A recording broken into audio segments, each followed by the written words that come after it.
Introducción a la librería gráfica GL. OpenGL, Open Graphics Library, es una especificación estándar que define una API multilenguaje, aunque está escrita en lenguaje C, y que también es multiplataforma, que nos va a permitir escribir aplicaciones que produzcan gráficos en 2 y en 3 dimensiones. Esta especificación tiene versiones para navegador web, como es WebGL, Web Graphics Library, que como he dicho es una versión de OpenGL, en este caso escrita en JavaScript, para renderizar gráficos en cualquier navegador sin necesidad de instalar plugins adicionales. Por otro lado, OpenGL ES, Open Graphics Library for Embedded Systems, es la versión simplificada de OpenGL diseñada para dispositivos móviles. Nos referiremos a GL para hablar de cualquiera de estas versiones, OpenGL, WebGL u OpenGL ES.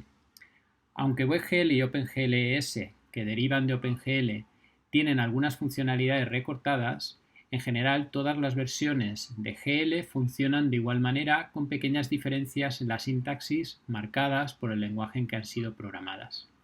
En nuestros motores gráficos utilizaremos las versiones a partir de la 4, en el caso de OpenGL, para motores de escritorio escritos en C, o a partir de la versión 2 de WebGL para motores para navegador web escritos en JavaScript. La librería gráfica GL tiene como cometido representar en 2D los datos de una escena tridimensional.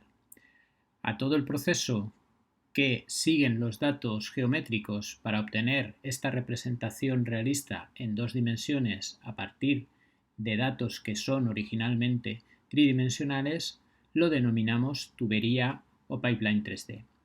La tubería 3D recoge información geométrica de la escena, los vértices, las normales, las coordenadas de textura y otros datos, y siguiendo determinadas etapas consigue representar la imagen en 2 dimensiones en lo que denominamos el frame buffer.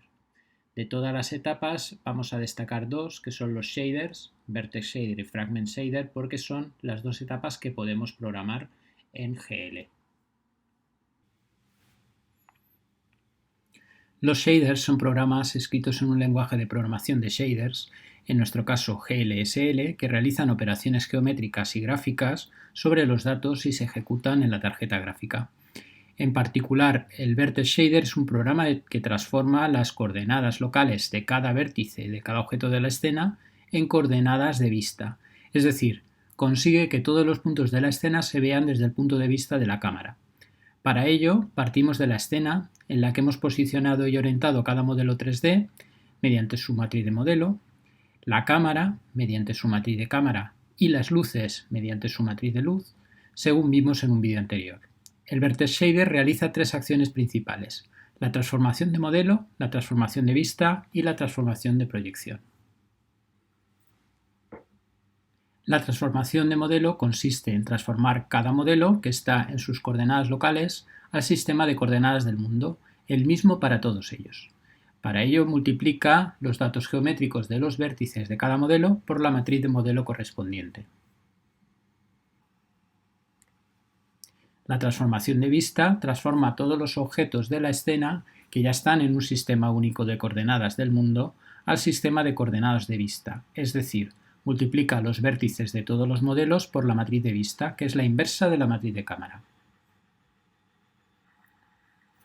Por último, la transformación de proyección proyecta toda la escena multiplicando cada vértice por la matriz de proyección asociada a la cámara.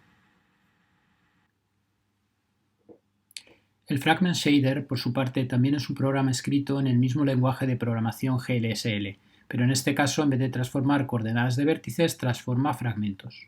Los fragmentos son pequeñas porciones de las superficies de los objetos de la escena que se proyectan sobre un píxel de la pantalla. El Fragment Shader toma las coordenadas transformadas que proceden de los Vertex Shaders de etapas anteriores y convierte los fragmentos en píxeles coloreados. según las luces de la escena, los materiales y las texturas de los objetos 3D y otros elementos visuales que queramos introducir. El resultado son coordenadas 2D del dispositivo, es decir, píxeles coloreados según el efecto que queramos conseguir, una visualización realista, una visualización cartoon o cualquier otro efecto.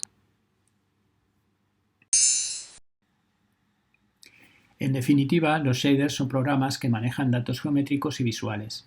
Para cada vértice se ejecuta una instancia independiente de un vertex shader y para cada fragmento una instancia independiente de un fragment shader. Las instancias de los shaders, al ser independientes, se pueden ejecutar en paralelo, lo que nos permite utilizar la potencia de las GPUs que están formadas por muchos núcleos independientes de procesamiento. Las variables que utilizan los shaders son de dos tipos. Atributos o attributes son los parámetros que son diferentes para cada instancia, por ejemplo, las coordenadas del vértice o la normal de un fragmento. Los uniformes o uniforms son los parámetros que son iguales para todas las instancias, es decir, que son compartidas por todos los objetos de la escena, como las matrices de modelo, la matriz de vista o la matriz de proyección.